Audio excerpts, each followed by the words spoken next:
Are you ready for a quick tip? Let's open up the DocStyle ribbon and show you how to delete unused styles.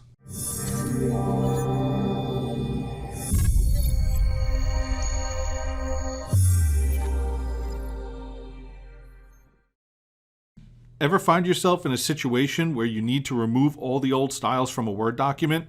Well, now you can by using the DocStyle Toolbox. First, we need to add styles to this document.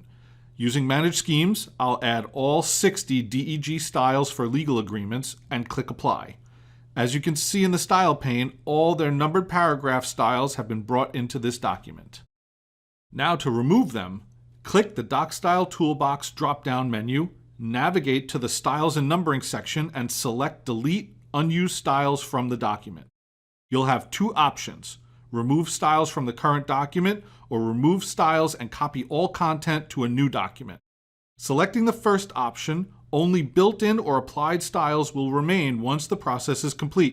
DocStyle tells you how many styles will be removed, so click OK and watch the magic happen. If you'd like to learn more about how DocStyle 2.0 can dramatically improve efficiencies within your organization, contact us today. You can get in touch with us by visiting our website at www.docstyle.net.